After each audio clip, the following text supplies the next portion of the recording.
Oh, I'm thirsty. I need something to drink. Do you have anything to drink? Well, I mean, I got the rest of my beer here, but that's probably not too appetizing. Did you have anything else in mind? I'm looking for something else. Oh, hi guys. Oh my God, it's right behind you. Look out. Oh no, don't worry, I'm not here to murder you. What are you here to do? To quench your thirst. I hold tea, and my brother here, holds water.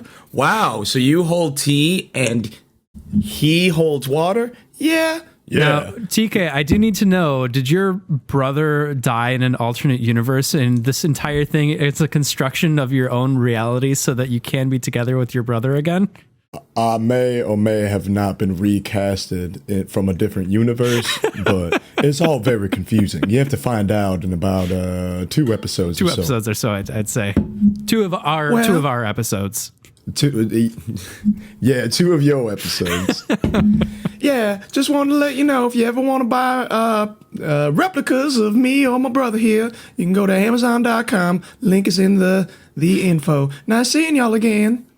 Bye, TK. We love you. Bye.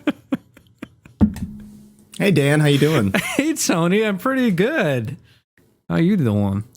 I'm doing all right. I'm doing okay. Doing okay. I was feeling a little down, but then I felt up because 2 Fridays I felt pretty up because there were new episodes of WandaVision.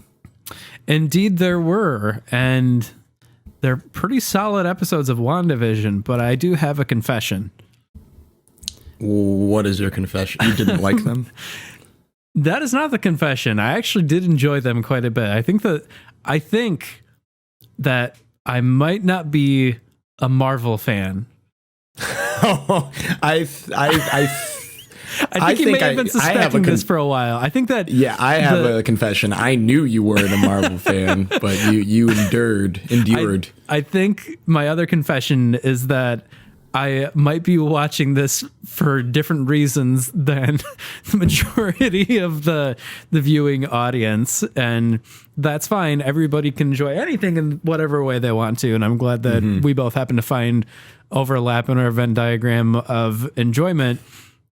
But I'm just finding that there are certain moments in the show that really break through for me, and I'm like, that is the show's creators talking to me and trying to say something and be like, this is what I want the show to be.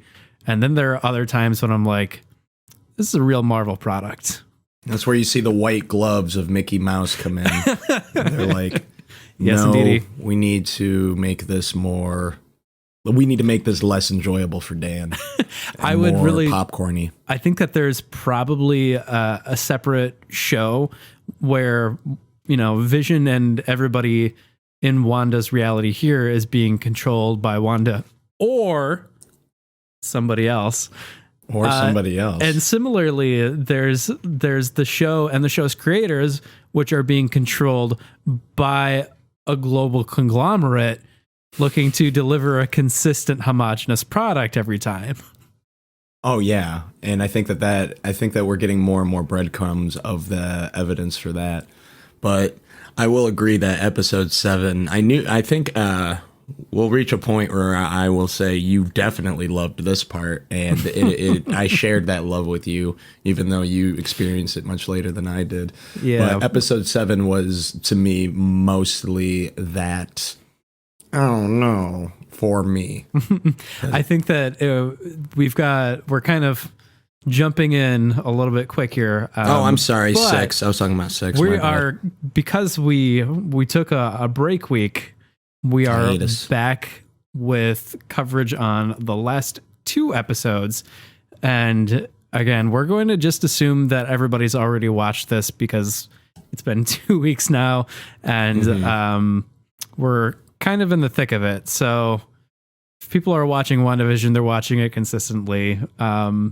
If not, go ahead and watch it before listening to this, but please do bookmark this tab and come back to us in the browser, because we do disappear into the internetscape when you exit out of this.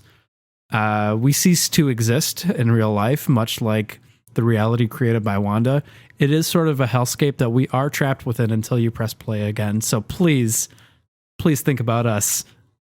Think about us. If you don't want to hear spoilers, you need to stop after this sentence. Wanda and Vision die, but oops, shit. Damn it. Sorry. Anyway. I couldn't help myself. I was so excited to tell you. But yeah, if you don't want I to could listen to sense the spoilers and you didn't excitement. watch it, because a few of my friends are waiting until the whole series ends. They're like, I'll watch all of your videos. I'm like, I guess just watch the last one because we'll probably talk about the whole thing then. But if you haven't watched up to this point, shut off. Shut off. But come back. But then come back. Come back, So like and subscribe. the two episodes that we need to cover are last week's all new Halloween Spooktacular and on a very special episode. Is that correct? No. What's the one before? These are the top rated. I'm sorry. That one's That's okay. Last week was all new Halloween Spooktacular. This one was breaking the fourth wall. Correct. Yes. Yeah. We did on a very special episode, which was not special enough for you to remember which was which, but it was forgettable for my eyes, even though it's very high rated. For all new Halloween Spooktacular, we reached the 90s where, you guessed it, it's Halloween. I think that they kind of skip even more to the early 2000s than the 90s. I think that the greatest show that this episode bears resemblance to is Malcolm in the Middle, particularly with the kid narration and the intros, which are great. I think that consistently the most entertaining part of every episode is the intro that they come up for in a different era of sitcoms. So I really cool to like see that. them flex their creative muscles when they're doing those. Yeah, I mean that's when they get the most creative. And there are other things that I think integrated the style of the sitcom really well in the storytelling, and I think that's the highest praise I can give these two episodes is that after a couple of rocky episodes trying to fit in the stuff with Sword and the homage to whatever decade of comedies they're playing with, these last two episodes do a good job of fitting both of those in without feeling like Sword is being shoehorned into the rest of the plot. So I'm never excited when Sword stuff is happening, but yeah, when it cuts to there, I'm like, I gotta pay attention. It's but, balanced okay. a lot better in these last two episodes. Definitely is, and they still It sucks that at least in Spooktacular that you can't really do much with the genre combination of sitcoms, just the narration of it with the Walt Disney gloves all over it. But it's easier when you have, for me, when it's led by Monica Rambeau, that character. But everyone around it, especially Kat Dennings, for me, it's a little difficult. Yeah, but we learned a lot in that episode as well. Yes, I think that there's the two ways of learning things, and one is just through having characters react to things in ways that you don't really know why they're reacting to it this way or why they're behaving a certain way. I think that is my favorite approach to revealing new information throughout the whole series. And I kind of feel like that was more at the core of the plot reveal as originally envisioned by the show writers. And especially in the Halloween Spooktacular, Pietro's return kind of the fun, wacky uncle who also recognizes that he's dead and that Vision is dead and still just kind of laughs through it. So I don't know. It's just kind of fun how like there's this really chipper, upbeat character who is also like just morose out of nowhere and just kind of cavalier about it. And that's the stuff that I like. That's the stuff that I've liked from the beginning. So I really dug when Pietro was back. And then, of course, there's also a lot of information relayed via Darcy and Agent Wu and Rambo, like beating up guards and then hacking into Sword's security or whatever, and basically just being like, we're going to do things specifically for the sake of furthering the plot and explaining what's going on. I'll hand it to Kat Dennings, at least the writing for her anyway. But it's sad that I keep calling her Kat Dennings instead of her character's name. But the part where you see the beat 'em up from them to the Sword's guards, because it does kind of come out of nowhere. It happens after an altercation with Monica and Hayward, where Hayward is really drawing a line in the sand of, well, no, we need to take down Wanda. And Monica is saying, no, we need to figure out what's wrong with Wanda. She's the solution. And he's like, no, we need to kill her. So kick him out as they're walking out. Whoopsh, whoopsh, whoopsh, out of nowhere. And I was like, whoa, that came out of nowhere. Right. And Kat Dennings' character goes, could you at least warn me when you're going to do something like that? And I was like, yeah, that's fair, because you guys just did it. Right. It was very comic book-ish of them. Very comic bookish. I dug it, but yeah. So it's nice to many characters' motivations changed in this episode because and lines are drawn, because this follows the episode previous on a very special episode where Vision and Wanda kind of have an almost altercation where they almost like fight, and then Pietro comes in. But when you have Monica, the trio with Monica that are kind of being not mercenaries on their own, but more of their own party Mavericks of their own, against Hayward, but still trying to figure out how to solve the mess in Westview. You have Hayward, who is more fully grown into a villain. You have Wanda, that's trying to keep the show together, the show within a show together. And in this one, you also have Vision, who furthers his motivations of, I love my wife, but I need to figure out what is going on, so I need to further myself away from her and go on my own adventure as well.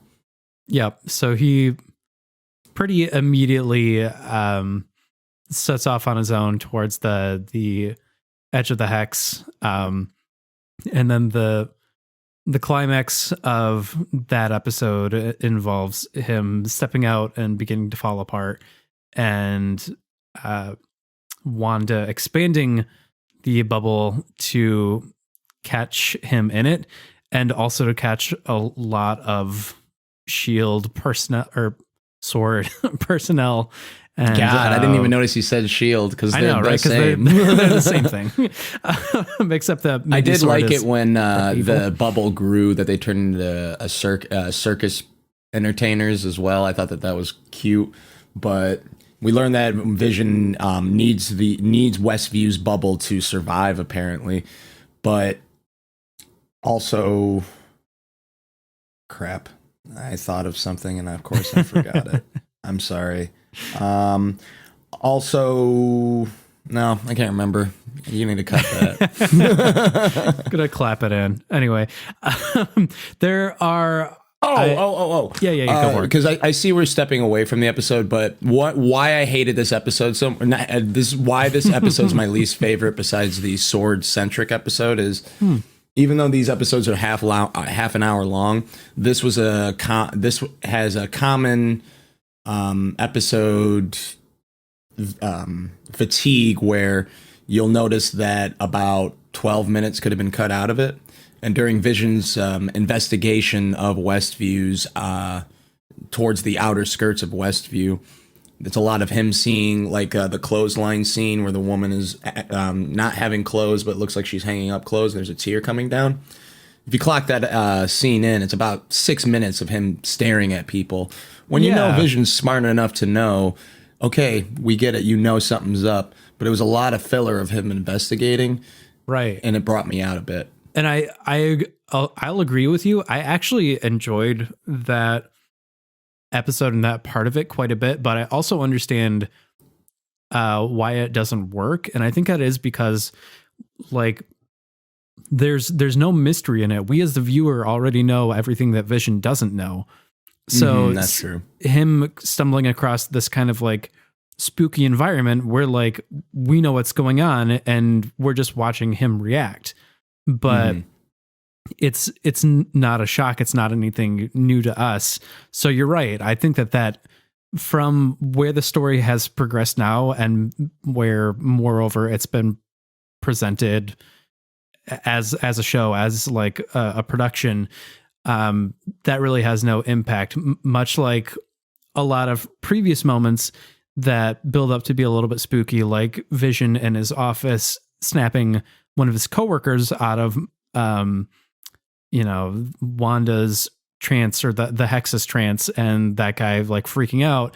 That would have been way more impactful, just like this scene where he's exploring the outskirts, if there wasn't such a blatant introduction of Sword and everything that's going on outside of Vision's knowledge.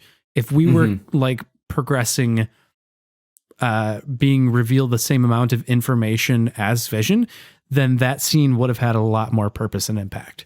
Yeah, we only viewed. You're right. We did get to see Vision have more of a full discovery of what the audience sees, but I guess in order for me to have it more relatable of discovery is us discovering anything else new, because it was just the same things that we saw. In any case, that was the lacklusterness of why I didn't love the episode so much, even though I was very excited for the 90s.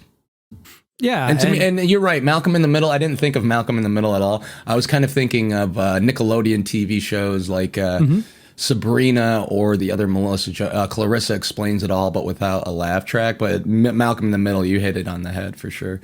Yeah. Another reason that, again, I think that these two episodes are the first ones in a while to hit their stride, incorporating the decade of the sitcom, is because the nature of like Malcolm in the Middle often having like husband has done some goof up, but he doesn't want his wife to know. Oh, they're skirting around it. Like they're both being cheeky with each other. And that ties into Vision trying to get out from Wanda's kind of gaze and be able to go see what's going on. And then similarly, I think in the most recent episode, Breaking the Fourth Wall, it takes advantage of like the tropes of mockumentary really well in basically playing up Wanda's panic attacks and like nervous breakdowns and existential dread for comedy, which is totally like the last 10 years of comedy. That's the whole one of her bits. The boys are like, what's going on? And Wanda's like, you know how mom is always expected to have everything all together? Well, mom has nothing together and doesn't understand anything. And I'm like, oh yeah, this is definitely just lines I could hear on The Office. Oh yeah, absolutely. And before the series aired, information was leaked that there'd be an office type of episode. The intro, very much so. Oh, the intro. The intro is great. The intro was great. It's just it was too officey for me, and I get they're referencing other shows. That it was so officey, and it's just like it was so officey. The piano, and here's how easily we can take like anything, just any melody, and make it sound like the Office theme. That was it. It sounded like the Office theme amplified to a level of like genericness that was just hilarious to me. And again, it's stuff like that I really watched the show for, and I really dig. Oh yeah, me too. And also, I thought that reminded me more of a Modern Family. Not the theme, but I thought the the genre of that generation was steered more towards Modern Family for me. Even though I didn't watch all of Modern Family, I've watched quite a few episodes, but that's what it reminded me of the most. It's just that, which I like, dug. I thought they did very well. Every comedy over the last 10 years has been that. It's all been mockumentary. And there are a lot in the Shadows, that, The Office. There are a lot of moments in this episode that I thought were really funny because they took like the inappropriateness of comedy in this very dire setting, and it like actually wrapped it back into the whole genre and like the silliness of the genre and of this premise. On a note of just like fun one-off creative things, the commercial from the episode before, the Halloween Spectacular, with like the claymation and the kid like trying to open up a package to be able to like drink Go-Gurt and eventually just wasting away. Yeah, he dies of hunger. Like, this is so dark. That was weird. their darkest. That was their darkest one. It gets a little robot chicken-y. Yeah, but I dug it. It was the juxtaposition of like the shark with sunglasses and the stop motion claymation, and then just this like super dark anti-joke right at the end. There's like Go-Gurt, High C, like great commercials that you remember back then, and then you're thinking, oh yeah, he's gonna open up the yogurt or whatever it was, and he's gonna eat it. He's and gonna fly away or something. Shark. He's gonna surf his way back to land, and he's just and like, he did not. He died. And then the shark goes, "Yeah, buy the product." Whoa, what happened to that kid? Let's go back. I'm concerned for that child. It's the little twist of, I don't know if it's cynicism necessarily, but just like dark surrealism that occasionally pop up in the show that I think is pretty entertaining. Yeah, I dig it a lot. But with what was this one called again? This one was Breaking the Fourth Wall. Yeah. With Breaking the Fourth Wall, they definitely had a lot of fun with the genre, with when it comes, because I was waiting on an interview with Vision, and Paul Bettany's so good at comedy. This isn't the interview part, but they're driving away. They steal the van, and he goes, "Sorry, I promise we return it." And he's saying shit like that. I'm like, oh, I love you, Paul Bettany. Your comedy is so good. I need to see more comedy. But anyways, the moment where he's like acknowledging the crisis going on, and he's like, "Why am I sitting in a chair talking to you?" And he starts taking off the laugh mic. He slaps the shotgun microphone as he's walking off set. Like, this is good. I want this more is ridiculous. This. What am I doing here? Yeah, that was fantastic. And then when he disappears from the I love that he doesn't say anything to Kat Dennings. He just goes, I'm out of here. Yeah. She goes, "Oh, okay, I'll meet you there." And that was funny. This is, if anything, the episode that I think most portrays like the two different things that the show has going for it, and just different things that people might be coming to this for. So I like movies that happen to be Marvel movies. I think that a lot of them happen to be just good movies. I don't really care that they're Marvel. Similarly, in WandaVision, I think that there's a lot going on that's just genuinely enjoyable, Marvel branding or not. But there's equal parts in this episode that I think are just creative lampoons of like traditional American comedies. And then there are other parts that are like very Marvel-fied, especially in the sense of like, oh, we're finally introducing these characters, and oh, the call-outs. Oh, I know that character. Oh, I remember that character from starting in this series and this run of comic. And I'm like, that's great. I'm glad that you enjoy that. I just don't care. And, right. Yeah. Similarly, the progression of bringing in Monica Rambeau as a superhero, because everybody needs to have superpowers. And that's what she's from, though. She's the original Captain Marvel. I will say this: even though like we've seen this scene over and over again, and especially her scene where she's breaking through the wall and basically becoming a superhero, because I like Monica's character so much, and although I don't think that it translates as well in this episode, because we don't know, like, I know you don't really remember her as a child in Captain Marvel, but in any case, the audience doesn't know MCU's version of what Monica went through before her mom died and the last time she saw Captain Marvel. So we don't know. You see that she is trying to face her fears, trying to work up courage and getting through that wall. And they play the audio through. And it's like watching Captain Marvel or Iron Man or a lot of these other movies where the hero finally fully forms as a hero. Right. The metamorphosis is complete. Correct. Yes. And even though we've seen this metamorphosis scene 1,000 times, I did truly dig it. And when I don't know, I stay away from the comics and everything. So I don't know if this is like true to Monica Rambeau's comic book character, probably just similar. But when I saw her eyes turn blue, I was like, yes, I like that. We don't need it, but I dug it. I dug it a lot. On Monica for a second. So the last couple of episodes I thought were confusing, just in terms of her whole trio's just what they were doing, because after the scene where they beat up the guards and they start hacking into Sword's intelligence, they're like, we have to go back. We have to go through the hex. And then there's a moment when the hex is expanding and they're like trying to outrun it and drive away.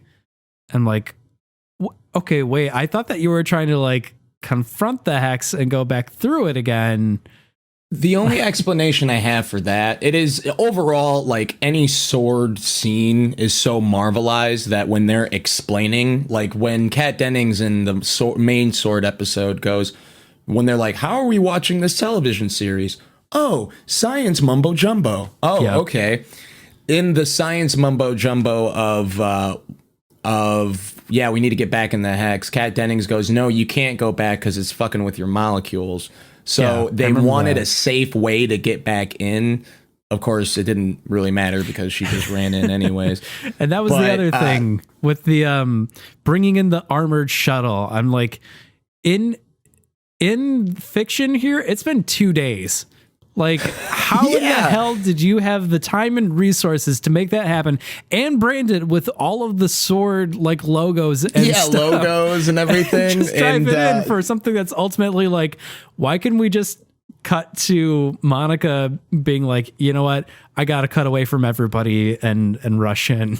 It's just like, and she said it's just like the schematics, and they did show the schematics in a previous episode. But if there's one thing we know about what's going on inside Westview, is that even though Westview Knights are experiencing years of things, Vision recognizes that it's happening in a matter of days.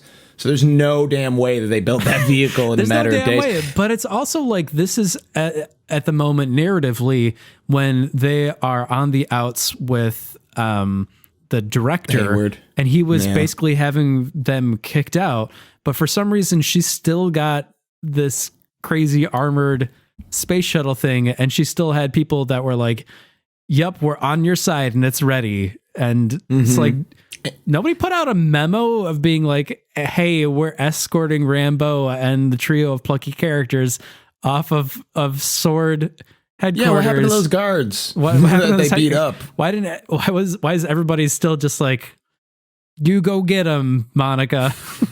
Yeah, and when it was a long scene too, because they introduced this vehicle and she goes, oh, it's beautiful, and they show all these shots of it like it's the goddamn Batmobile, yeah, right. and Wu's like, so you think this is really going to work? And she goes, this is the best piece of, I'm paraphrasing, the best piece of equipment that Sword has ever built in 24 hours. 24 hours. And it didn't work. Hours. But like, I don't know. That was, to me, that was more of like the, we got to keep this episode a little longer type of thing. Exactly. Stretch out the gluten.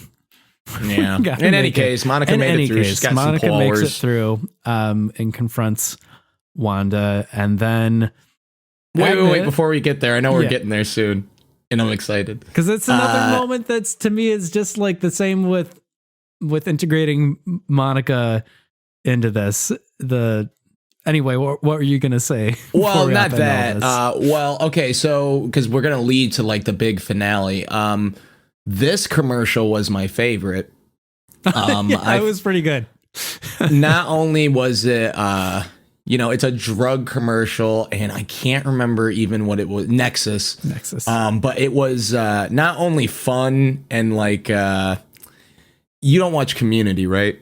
Yeah, I've watched Community. Oh, really? Okay. Well, the series ends with an extremely meta commercial where it's a community game board, and Dan Harmon, the creator, narrates the commercial, and at the end he goes through side effects may include the creator losing his mind and really missing his friends and really loving his job and shit like that.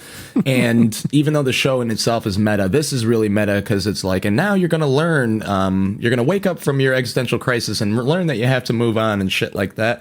But it was a good device for foreshadowing that even though Wanda is going through all this shit, it's because she's fighting off the truth that she's about to learn, which is the reveal that the audience is going to learn as well. And I dug that a lot. That was just really good storytelling, and you didn't need a sword agent to do it.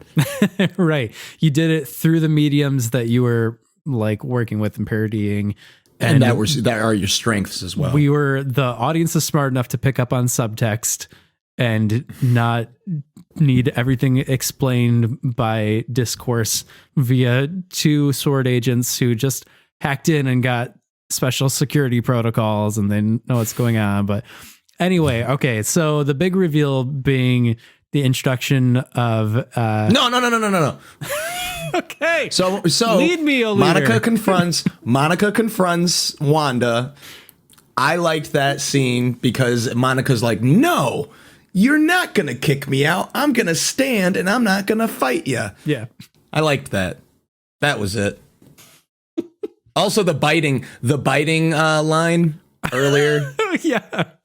I bit a kid once. Right. And then a cutaway. Again, stuff I truly appreciated. Yeah. But now, okay, go ahead. Okay, but the introduction of Agnes Harkness? Agatha Harkness. Agatha Harkness was her neighbor the whole time, who is apparently a big damn deal in the Marvelverse. Not that I would know, but I don't know. I never heard of her. It's such an out there, like, again, Marvel-fied Reveal. way of introducing a character that the show itself like parodies and makes fun of in the moment. And they come up with like this silly theme song for her, and it's Agatha was behind it all along. And it's all of these moments of her kind of in the different genres being behind things going wrong and sort of winking at the camera. And I'm like, this is good. If there's ever a time when you're going to be like, just toss out all the rules and reestablish a new set of rules, then you better damn well acknowledge that it's silly. And do it Charlie's Angels full throttle. Just go crank it to 11. Other metaphors. This was probably my favorite scene of the entire series. It was one of the best Keyser Söze reveals I have ever seen. But it's not a Keyser Söze reveal. Yes, it was. No, because there's an understanding that in the reality set up from in Usual Suspects, it could be conceivably understood by the rules established within the internal narrative that this would make sense.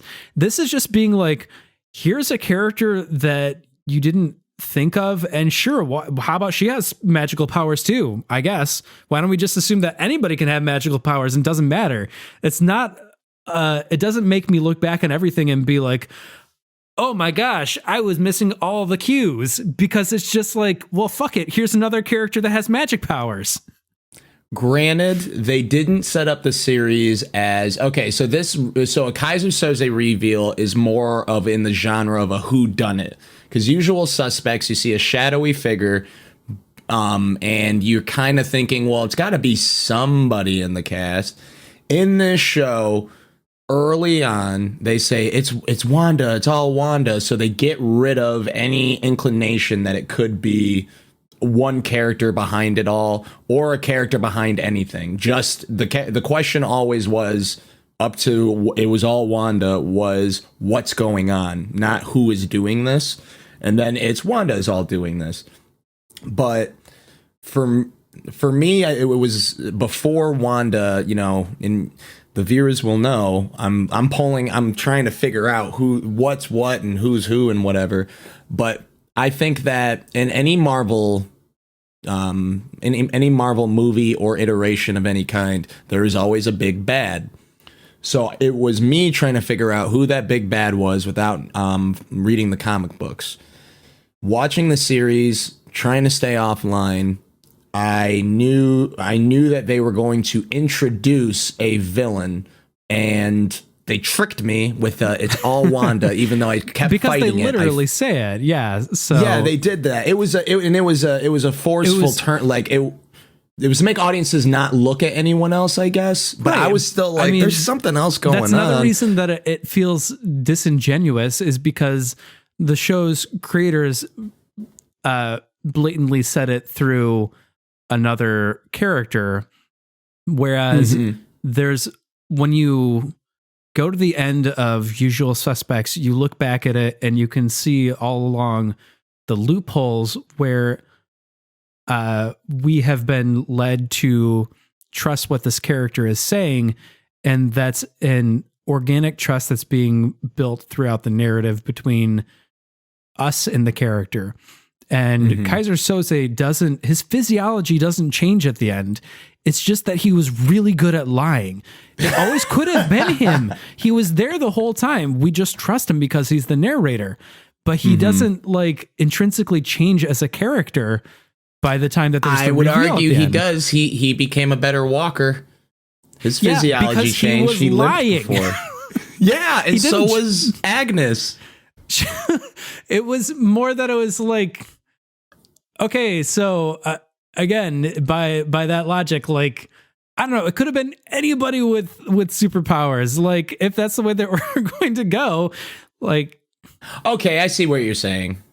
Are you saying it didn't really matter who it was? It didn't matter who it was all along. Because you just grabbed somebody. It was fun. But here's this.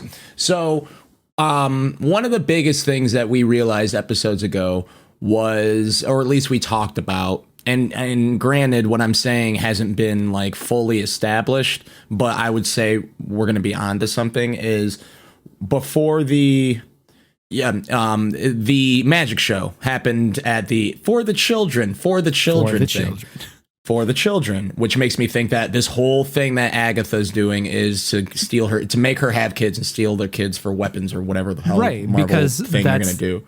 That's what the end of the episode hinges on, is that Wanda's in Agatha's house and looking for her kids. Just suddenly realizes that her kids aren't anywhere. So she tries following them into the basement, and surprise, it was Agatha and also, all along. Remember when she tried to, she goes, oh, I can get these kids. I'll babysit these kids. And Vision's trying to be like, no, it's fine. And they do it in a comedic way. Do you remember? Yeah. Should I come back? Should I try the line again? It was Agatha all along. It was Agatha all along. Absolutely. Yeah. I can tell you didn't like it, but in any case, I love it was a fun way to reveal, but also, let's say you loved it. Let's just say you loved it. Look, okay? I love what they did with it afterwards, and like the whole Agatha all along montage after that, I thought redeemed the entire experience. So it's not like I'm That's what I super liked. mad at this or anything. It's just as I talk about it, I think I'm we're like, actually agreeing. I didn't care that it was Agatha. I just cared for that montage. I wasn't like, okay. I didn't Home Alone. I didn't go, oh, it was her. I should have saw that coming. Although I feel like I should have saw it coming. But in any case, I just love that montage. But like, I love perfect scenes that I love so much, but they can still make it better with, I know that the dot in an eye is called a tittle. I don't know what the dot and an exclamation point is called. Let's say it's tittle. I'm not sure. But I swear to God, this is true.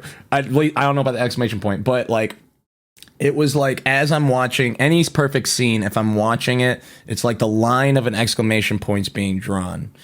And if they can add one more thing to make me go, yes, or whatever, it is that maybe tittle. And the tittle of that scene was, and I killed Sparky too. yeah, that's right.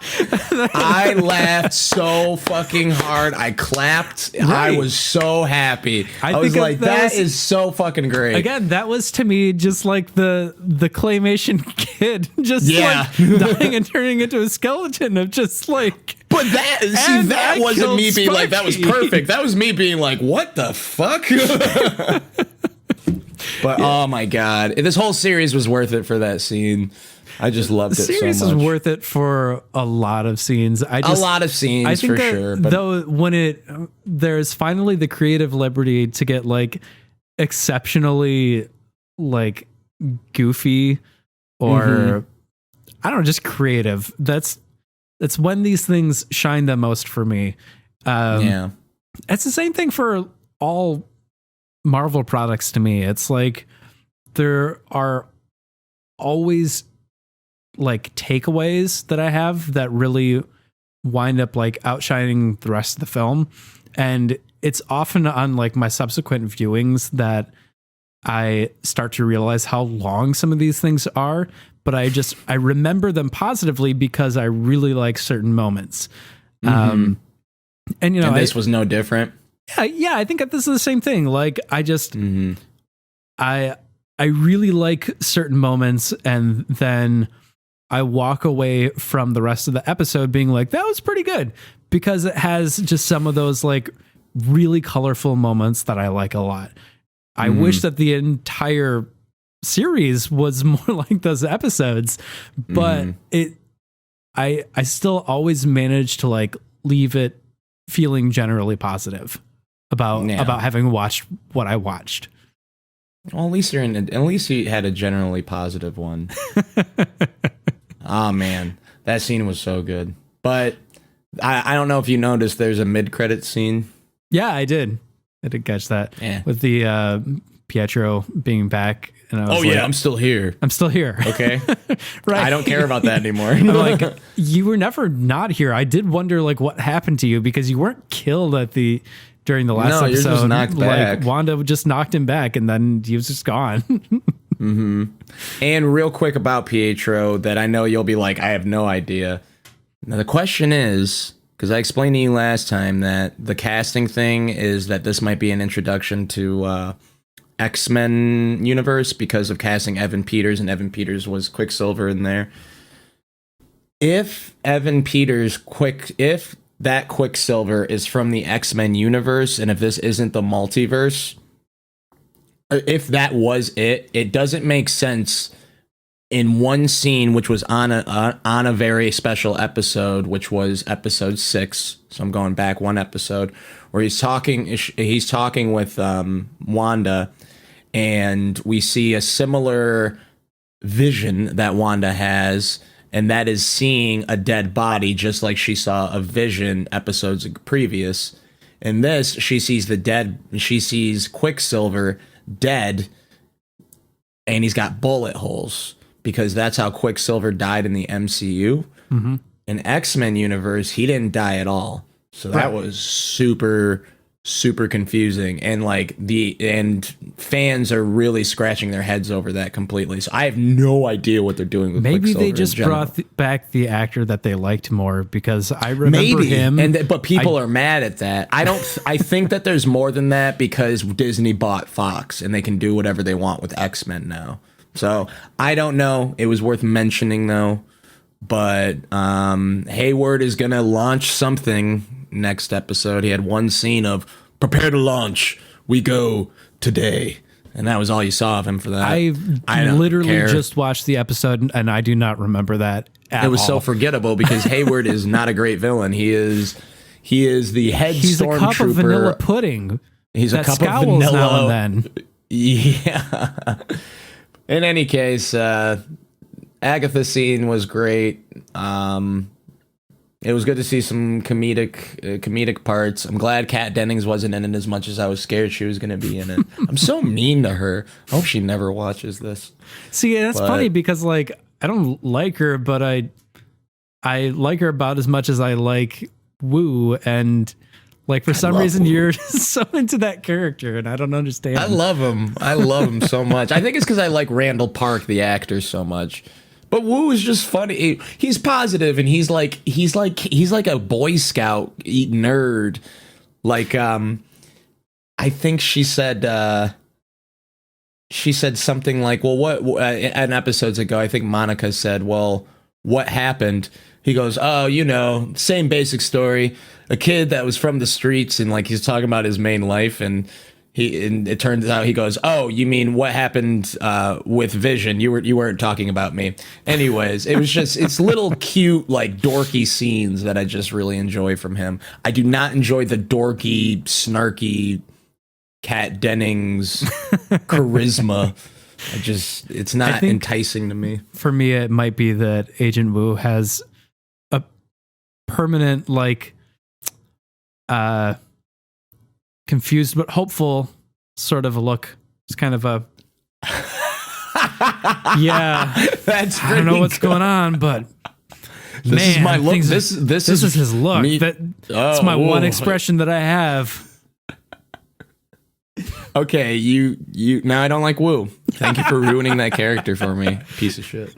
That's what No, I'm here for. yeah, that's gonna haunt me though. That's you just broke some glass for me. Like I never noticed that. Like I watched George Clooney. I watched Batman and Robin the other day. Oh, why? I'm And- so sorry. I went through all the Batmans, but George Clooney, he has a bobblehead thing. Yeah. In every single movie he does. I love George Clooney, and after finding out, I still love George Clooney. I just do. But like, when I noticed it in Batman and Robin, I used to defend him. I'm like, he wasn't a bad Batman. The movie was a bad Batman movie. No, he was a bad Batman. He's a bad Batman. Yeah, he knew it though. Anyway. But now for this, I will notice Randall Park maybe only has one look. But I do know that still this love him, that's show fine. does not have one genre, and I am excited to see what they have coming next. Because although it'll probably be a lot more Marvel-y things, because Yeah, we're getting to that point. yeah, we're done. They're done. We're caught up in terms of decades. We're caught up. They did. Yeah, they did. We're caught up with the decades. Wait, are we? The Yeah, I'd say so. 2010s. I mean, the they do the 2020s 2000s? don't really have. Yeah. No, yeah. So the 90s were basically skipped to my understanding, and I don't know. I'm wondering if this is going to be an 8-episode miniseries. That seems about standard, and I could imagine one more episode just kind of being, like you said, more bringing all the loose ends together and kind of a culmination. So they said that there is going to be 9, so we got 2 left. But they think that there's going to be a secret episode 10. I don't care if there is or not. I just don't know what to expect next, but I'm assuming it's more Marvel-y. But I rewatched the episode today, and I'm curious that not only was that it's Agatha all along reveal, I'm curious if we're going to, which a lot of seasons of series do this towards the end, where they switch perspectives Just like they switched Yeah. perspective to Sword, maybe they're going to switch this perspective to Agatha, and we're going to get the villain's point of view, which would be pretty cool, depending on how they do it. That makes But sense. yeah, But it's yeah. exciting.